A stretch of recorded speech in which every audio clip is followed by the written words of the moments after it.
Hello મિત્રો, નમસ્કાર, જય Hind, Vande Mataram. Job government information ચેનલમાં સ્પર્ધાત્મક પરીક્ષાની તૈયારી કરતા તમામ વિદ્યાર્થી મિત્રોનું હાર્દિક સ્વાગત છે. મિત્રો, દિવ્યાંગ ઉમેદવારો માટે ખૂબ જ સારા સમાચાર આવી ગયા છે. દિવ્યાંગો માટે ખાસ ભરતી ઝુંબેશની શરૂઆત કરવામાં આવી છે, જે અંતર્ગત સામાન્ય રાજ્ય સેવા વર્ગ 2 ની ભરતી જાહેર કરવામાં આવી છે. તો વિડીયોમાં મિત્રો બન્યા રહેજો, સંપૂર્ણ મહત્વપૂર્ણ તમામ વિગતો જોઈશું. વર્ગ 2 દિવ્યાંગો માટે ખાસ ભરતી ઝુંબેશથી મિત્રો કુલ 4 જગ્યા પર ભરતી બહાર પાડવામાં આવેલી છે. તો દિવ્યાંગ ઉમેદવારો માટે ખૂબ જ સારા સમાચાર આવી ગયેલા છે. અહીં મિત્રો ખાસ નોંધ આપેલી છે, પ્રસ્તુત જાહેરાત અન્વયે ફક્ત દિવ્યાંગ ઉમેદવારો જ અરજી કરી શકશે. દિવ્યાંગ ઉમેદવારો માટે નીચે મુજબ તમામ 4 જગ્યાઓ અનામત રાખવામાં આવેલ છે. પ્રસ્તુત 4 જગ્યાઓ સામાન્ય વહીવટી વિભાગના 11/11/2024 ના પરિપત્ર ક્રમાંક મુજબ દિવ્યાંગોની ખાસ ભરતી ઝુંબેશથી ભરવાની થાય છે. તો દિવ્યાંગ ઉમેદવારો માટે પ્રથમ ભરતી પ્રસંગ ગણવાનો રહેશે, તે ખાસ બાબત ધ્યાનમાં રાખવાની રહેશે મિત્રો. અને નીચે કોષ્ટકમાં મિત્રો દિવ્યાંગતા સંબંધી સ્પષ્ટતા કરેલી છે. તો કયા કેટેગરીના દિવ્યાંગ ઉમેદવારો માટે કેટલી જગ્યા અનામત છે તે તમામ બાબતો અહીં દર્શાવેલી છે. એ કેટેગરીમાં મિત્રો અંધત્વ અને ઓછી દ્રષ્ટિની ખામીવાળા LV દિવ્યાંગોનો સમાવેશ થાય છે, જેમાં 40 થી 70% દિવ્યાંગતા ધરાવતા ઉમેદવારો એપ્લાય કરી શકશે, જેમના માટે 1 જગ્યા અનામત છે. જ્યારે બી કેટેગરીમાં બધિર અને ઓછું સાંભળનાર SS કેટેગરીના ઉમેદવારોનો સમાવેશ થાય છે, જેમાં દિવ્યાંગતા ટકાવારી 40 થી 70% ધરાવતા ઉમેદવારો એપ્લાય કરી શકશે, જેમના માટે 2 જગ્યા અનામત છે.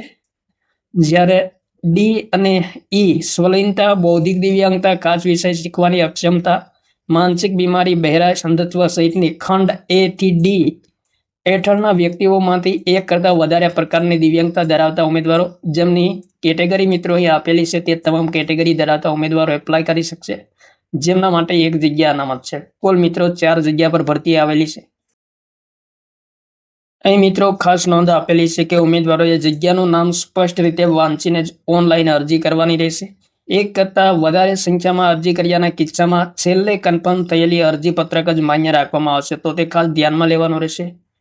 ત્યારબાદ મિત્રો અહીં ભરતી સંબંધિત શૈક્ષણિક લાયકાત આપેલી છે.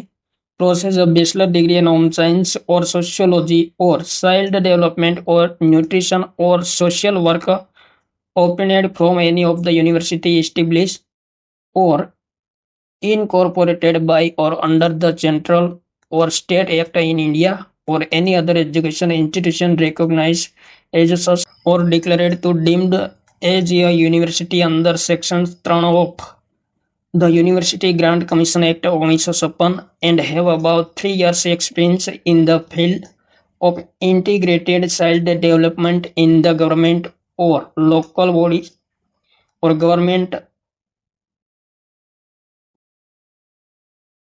undertaking board or corporation or limited company established under the Companies Act 2013 or university or registered non-government organization on the post which એટલે કે મિત્રો ભારતમાં કેન્દ્ર અથવા તો રાજ્ય કાયદા દ્વારા તેના હેઠળ સ્થાપિત અથવા સમાવિષ્ટ કોઈ પણ યુનિવર્સિટીમાંથી મેળવેલ ગૃહ વિજ્ઞાન, સમાજશાસ્ત્ર, બાળ વિકાસ, પોષણ અથવા તો સામાજિક કાર્યમાં સ્નાતકની ડિગ્રી કરેલ હોવી જોઈએ, અથવા તો યુનિવર્સિટી ગ્રાન્ટ કમિશન એક્ટ 1956 ની કલમ 3 હેઠળ યુનિવર્સિટી તરીકે માન્યતા પ્રાપ્ત હોવી જોઈએ, અથવા તો જાહેર કરાયેલ કોઈ પણ અન્ય શૈક્ષણિક સંસ્થાને સરકાર અથવા તો સ્થાનિક સંસ્થાઓ દ્વારા સરકારી ઉપક્રમ, બોર્ડ, કોર્પોરેશન અથવા તો કંપની અધિનિયમ 2013 હેઠળ સ્થાપિત લિમિટેડ કંપની અથવા યુનિવર્સિટી અથવા તો રજિસ્ટર્ડ બિન સરકારી સંગઠનમાં સંકલિત બાળ વિકાસના ક્ષેત્રમાં 3 વર્ષનો અનુભવ હોવો જોઈએ.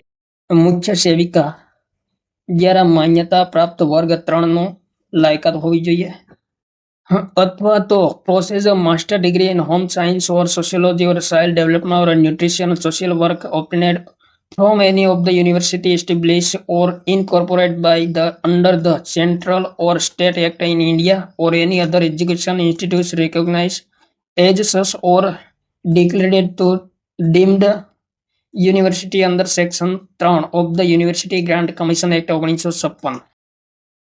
તેના અથવામાં મિત્રો ભારતમાં કેન્દ્રીય અથવા તો રાજ્ય અધિનિયમ હેઠળ સ્થાપિત અથવા તો નિયમ હેઠળ સમાવિષ્ટ કોઈ પણ યુનિવર્સિટીમાંથી મેળવેલ ગૃહ વિજ્ઞાન, સમાજશાસ્ત્ર, બાળ વિકાસ, પોષણ અથવા તો સામાજિક કાર્યમાં માસ્ટર ડિગ્રી ધરાવતો હોવો જોઈએ, અથવા યુનિવર્સિટી ગ્રાન્ટ કમિશન અધિનિયમ કલમ 3 હેઠળ યુનિવર્સિટી તરીકે માન્યતા પ્રાપ્ત અને જાહેર કરાયેલ સંસ્થામાંથી ડિગ્રી મેળવેલી હોવી જોઈએ યુનિવર્સિટી ગ્રાન્ટ કમિશન એક્ટ 1956 મુજબ.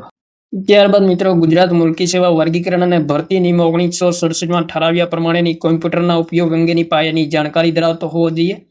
ગુજરાતી અને હિન્દી બંને ભાષાનું પૂરતું જ્ઞાન ધરાવતો હોવો જોઈએ. મિત્રો પગાર ધોરણ શું મળવા પાત્ર રહેશે તો પે મેટ્રિક લેવલ 8 મુજબ 44,900 થી 1,42,400 મળવા પાત્ર રહેશે. વય મર્યાદા કેટલી છે તો મિત્રો ઉંમર છે જે વધુમાં વધુ 38 વર્ષથી વધુ ન હોવી જોઈએ અને ઓનલાઈન અરજી સ્વીકારવાની છેલ્લી તારીખના રોજ ઉંમર ગણવામાં આવશે. ઉપરાંત વય મર્યાદામાં મિત્રો છૂટછાટ મળવા પાત્ર થશે, જેમાં ગુજરાત સરકારના કર્મચારીઓ ગુજરાત મુલકી સેવા અને વર્ગીકરણ અને ભરતી નિયમો 1967ની જોગવાઈઓ મુજબ ગુજરાત સરકારની નોકરીઓમાં કાયમી ધોરણે અથવા તો હંગામી ધોરણે 6 માસ સુધી કામગીરી બજાવતા હોય અને તેઓની પ્રથમ નિમણૂક જાહેરાતમાં જગ્યામાં દર્શાવેલ હોય તો વય મર્યાદાની અંદર થયેલ હોય તેવા કર્મચારીઓ માટે મિત્રો જાહેરાતમાં લાયકાત તરીકે અનુભવ માંગેલ હોય તો ઉપલી વય મર્યાદામાં લાગુ પડશે. ને જાહેરાતમાં અનુભવને લાયકાત તરીકે માંગેલ ના હોય પરંતુ ઇજનેરી, તબીબી અને ખેતી વિશે પશુ ચિકિત્સકની પદવી કે ડિપ્લોમા જગ્યા પર નિમણૂક પામેલ કર્મચારીઓને જાહેરાતમાંની આવી લાયકાતવાળી જગ્યા માટે ઉપલી વય મર્યાદા લાગુ પડશે નહીં. અને જાહેરાતમાં દર્શાવેલ જગ્યાઓ માટે અનુભવ એક લાયકાત તરીકે માંગેલ ન હોય ત્યારે જે સ્વર્ગમાંથી બઢતી મળવા પાત્ર હોય તેમાં ફરજ બજાવતા કર્મચારીને તેઓએ બજાવેલ સેવાના સમય અથવા તો વધુમાં વધુ 5 વર્ષની છૂટછાટ જે પૈકી ઓછું હોય તે છૂટછાટ મળવા પાત્ર રહેશે. ને દિવ્યાંગ ઉમેદવારો છે મિત્રો જેમના માટે 10 વર્ષની છૂટછાટ 45 વર્ષની વય મર્યાદામાં મળવા પાત્ર રહેશે, તો આ ધ્યાનમાં લેવાનું રહેશે. ત્યારબાદ મિત્રો પ્રાથમિક કસોટીની પરીક્ષા પદ્ધતિ વિશે સ્પષ્ટતા કરેલી છે. જગ્યા માટે નિમણૂક માટે ઉમેદવારની પસંદગી પ્રાથમિક કસોટી અને રૂબરૂ મુલાકાત યોજીને કરવામાં આવશે. પ્રાથમિક કસોટીના ગુણ ક્રમાનુસાર જરૂરી અરજીઓની ચકાસણી કરી ઉમેદવારને રૂબરૂ મુલાકાત માટેની પાત્રતા ભરતી નિયમો, આયોગની કચેરી હુકમ અને સરકારની પ્રવર્તમાન જોગવાઈઓ અનુસાર નક્કી કરાશે. દિવ્યાંગજનોને જે કિસ્સામાં જૂથવાર પૂરતું પ્રતિનિધિત્વ ન મળતું હોય તો જે તે જાહેરાતની પ્રાથમિક કસોટીમાં કુલ ગુણના 10% ગુણ મેળવેલ હશે ત્યાં સુધીના ઉમેદવારો પૈકી ખૂટતા ઉમેદવારોની જે તે જૂથ મુજબ A, B, C અને D માં પસંદગી કરવાની રહેશે. પ્રાથમિક કસોટી સામાન્યતઃ ગાંધીનગર, અમદાવાદ ખાતે લેવામાં આવશે અને ઉમેદવારોએ સ્વખર્ચે ઉપસ્થિત રહેવાનું રહેશે. સામાન્ય અભ્યાસના 100 ગુણના 100 પ્રશ્નો અને સમયગાળો 60 મિનિટનો રહેશે. સંબંધિત વિષયના 200 ગુણના પ્રશ્નો 200 પ્રશ્નો અને 120 મિનિટનો સમય રહેશે. એમ કુલ મિત્રો 300 ગુણના પ્રશ્નો પૂછવામાં આવશે. તો મિત્રો મુખ્ય પરીક્ષા છે નહીં, પ્રાથમિક કસોટી લેવામાં આવશે, ત્યારબાદ રૂબરૂ મુલાકાત માટે બોલાવવામાં આવશે. અને રૂબરૂ મુલાકાતમાં મિત્રો અહીં કેટેગરી વાઇઝ કેટલા ઉમેદવારો બોલાવવામાં આવશે તેમની સ્પષ્ટતા કરેલી છે. તો મિત્રો જે તે કેટેગરી મુજબ એક જગ્યા દીઠ 6 ઉમેદવારો બોલાવવામાં આવશે, 2 જગ્યા માટે 8 ઉમેદવારો અને 3 જગ્યા માટે 10 ઉમેદવારો બોલાવવામાં આવશે. એટલે કે કુલ જગ્યાઓથી 3 ગણા ઉમેદવારોને બોલાવવામાં આવશે, તે ખાસ ધ્યાનમાં લેવાનું રહેશે. ત્યારબાદ મિત્રો અહીં મહત્વપૂર્ણ સૂચનાઓ આપેલી છે, તમામ સૂચનાઓ એક વખત વાંચી લેવી. અરજી ફી મિત્રો શું છે તો દિવ્યાંગ ઉમેદવારો માટે ફી ભરવાની રહેતી નથી. નિયત શૈક્ષણિક લાયકાત પ્રાપ્ત કર્યા બાદ મેળવેલ અનુભવને ધ્યાને લેવામાં આવશે. આયોગના 23/5/2023ના કચેરીના હુકમ મુજબ નિયત થયેલ નમૂનામાં format of experience certificate for an organisation other than government organisation, તો તે મુજબનું અનુભવનું પ્રમાણપત્ર સરકારી કર્મચારી, અધિકારી હોય તે સિવાયના ઉમેદવારોએ ફરજિયાત રજૂ કરવાનું રહેશે, જે આયોગની વેબસાઇટ પર મિત્રો ઉપલબ્ધ છે નમૂનો. ઉંમર તથા અનુભવ મૂળ જાહેરાતની ઓનલાઈન અરજી કરવાની છેલ્લી તારીખના રોજ ગણવામાં આવશે. જે યુનિવર્સિટીએ માર્કશીટમાં ટકાવારી દર્શાવેલ ન હોય તો ઉમેદવારે ટકાવારી ગણવા માટેની ફોર્મ્યુલા આધાર અરજી સાથે રજૂ કરવાની રહેશે. ત્યારબાદ મિત્રો જે ઉમેદવારો વિદેશી યુનિવર્સિટીની પદવી મેળવેલ હશે તો તેવી પદવીની ભારતમાં માન્યતા સમકક્ષ ગણવા અંગે જરૂરી આધાર પુરાવા રજૂ કરવાના રહેશે. ત્યારબાદ મિત્રો અગત્યની બાબત એ છે કે પ્રાથમિક કસોટીમાં ઉપસ્થિત રહેવા અંગેનું સંમતિ પત્રક ઉમેદવારોએ ભરવાનું રહેશે અને તે અંગેની નિયત થયેલી ફી ડિપોઝિટી તરીકે ઉમેદવારે ભરવાની રહેશે. જે ઉમેદવારો સંમતિ પત્ર સાથે નિયત ફી ભર્યા બાદ પરીક્ષામાં હાજર રહેશે તેઓને ફી રિફંડ કરવામાં આવશે. તો ખાસ ધ્યાનમાં લેવું મિત્રો, બિન અનામત વર્ગના ઉમેદવારોએ મિત્રો ડિપોઝિટ ફી 500 ભરવાની છે, જ્યારે અનામત વર્ગના તમામ કેટેગરીના ઉમેદવારોએ 400 રૂપિયા ભરવાની રહેશે. ત્યારબાદ મિત્રો જાહેરાતને સંબંધિત અગત્યની સૂચનાઓ આપેલી છે. તમામ સૂચનાઓ એક વખત વાંચવી જરૂરી છે, ત્યારબાદ જ અરજી કરવી રહેશે. નાગરિકત્વ સંબંધે અહીં સ્પષ્ટતા કરેલી છે. અરજી પત્રક મિત્રો, એક કરતાં વધુ જાહેરાત માટે અરજી કરવાની હોય તો દરેક જાહેરાત માટે અલગ અલગ અરજી કરવાની રહેશે અને અલગ અલગ ફી ભરવાની રહેશે. બિન અનામતના વર્ગના ઉમેદવારો જો તેઓ પોસ્ટ ઓફિસમાં ફી ભરે તો 100 પ્લસ પોસ્ટલ ચાર્જીસ તથા ઓનલાઈન ભરે તો 100 પ્લસ સર્વિસ ચાર્જીસ ફી ભરવાની રહેશે. ત્યારબાદ અનામત કક્ષાના ઉમેદવારો જાહેરાતમાં અનામત જગ્યા દર્શાવેલ ન હોય ત્યાં આવા ઉમેદવારો બિન અનામત જગ્યા માટે અરજી કરી શકશે અને તેમની પસંદગી માટે બિન અનામતના ધોરણો લાગુ પડશે. તો એ મિત્રો ઘણી બધી અગત્યની માહિતી આપેલી છે. પ્રાથમિક કસોટીના પરિણામના આધારે ઉમેદવારોને અરજી ચકાસણીને પાત્ર થતા હોય તેમણે આયોગ જણાવે ત્યારે જરૂરી પ્રમાણપત્રો દસ્તાવેજો સ્કેન કરીને આયોગની વેબસાઇટ મિત્રો આપેલી છે તેમના પર અપલોડ કરવાના રહેશે. જન્મ તારીખ વિશે સ્પષ્ટતા કરેલી છે. જન્મ તારીખના પુરાવા માટે SSCE બોર્ડ દ્વારા અપાયેલ SSCE પ્રમાણપત્ર જ માન્ય રાખવામાં આવેલું છે. તો એ ખાસ ધ્યાનમાં લેવું મિત્રો. વય મર્યાદા તો ઉંમર જાહેરાતમાં દર્શાવેલ અરજી સ્વીકારવાની છેલ્લી તારીખના રોજ ગણવામાં આવશે. અને ખાસ મિત્રો અનુભવ વગરની સ્પર્ધાત્મક સીધી ભરતીની એવી જાહેરાત કે જેના ભરતી નિયમો પરીક્ષા નિયમોમાં લઘુત્તમ ઉંમર વિશે કોઈ ઉલ્લેખ ન હોય તેવી જાહેરાતોમાં ઉમેદવારે અરજી સ્વીકારવાની છેલ્લી તારીખ લઘુત્તમ ઉંમર 20 વર્ષે પૂર્ણ કરેલ હોવી જોઈએ. તો ખાસ ધ્યાનમાં લેવાનું રહેશે મિત્રો, ઓછામાં ઓછી 20 વર્ષ ઉંમર હોવી જોઈએ. ત્યારબાદ મિત્રો વય મર્યાદામાં છૂટછાટ મળવા પાત્ર અહીં મિત્રો ખાસ સ્પષ્ટતા કરેલી છે, તો તમામ બાબતો એક વખત વાંચી લેવી જરૂરી છે.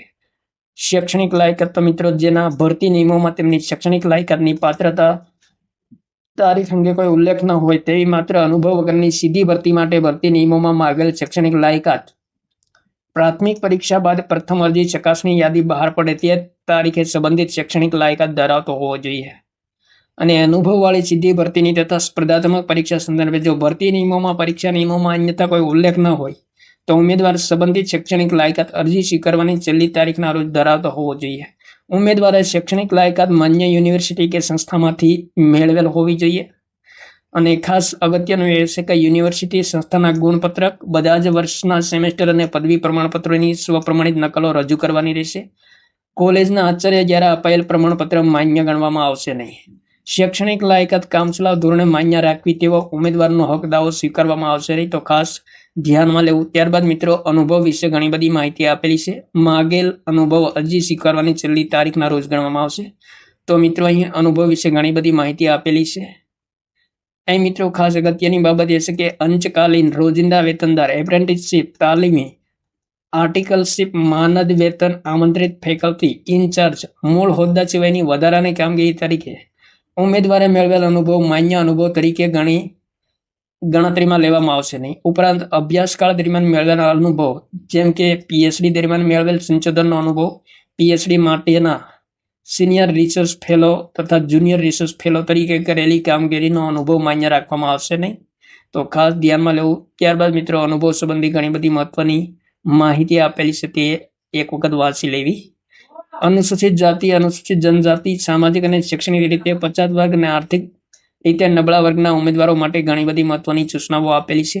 અહીં મિત્રો ખાસ અગત્યની નોંધ આપેલી છે કે સીધી ભરતીના કિસ્સામાં પ્રાથમિક કસોટીમાં ભાગ લેનાર તમામ અનામત કક્ષાના ઉમેદવારોના અનુસૂચિત જાતિ, અનુસૂચિત જનજાતિ, સામાજિક અને શૈક્ષણિક રીતે પછાત વર્ગ તથા નોન ક્રિમિલિયર પ્રમાણપત્ર, આર્થિક રીતે નબળા વર્ગનું પ્રમાણપત્રો પ્રાથમિક કસોટી બાદ અરજી ચકાસણી માટે પાત્ર ઉમેદવારોની પ્રથમ યાદી પ્રસિદ્ધ થાય ત્યારે આ પ્રમાણપત્રો અપલોડ કરવાની છેલ્લી તારીખ સુધીમાં ઇસ્યુ કરાયેલ હોવા જોઈએ તથા માન્ય નિયત સમય મર્યાદા વાળા હોવા જોઈએ. ઉમેદવારે ઓનલાઈન અરજી કર્યા બાદ આ માટેની જરૂરી કાર્યવાહી તુરત જ હાથ ધરવામાં આવે તેની કાળજી લેવાની રહેશે.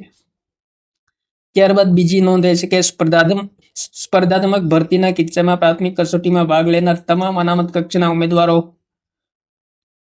અનુસૂચિત જાતિ, જનજાતિ, સામાજિક અને શૈક્ષણિક રીતે પછાત વર્ગ, નોન ક્રિમિલિયર પ્રમાણપત્ર અને આર્થિક રીતે નબળા વર્ગોના પ્રમાણપત્રો મુખ્ય પરીક્ષાના અરજીપત્રક તથા પ્રમાણપત્રો અપલોડ કરવાની છેલ્લી તારીખ સુધીમાં ઇસ્યુ કરેલ હોવા જોઈએ.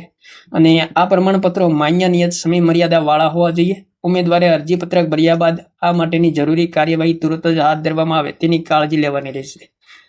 ત્યારબાદ મિત્રો સામાજિક અને શૈક્ષણિક રીતે પછાત વર્ગોના ઉમેદવારો માટે પરિશિષ્ટ ક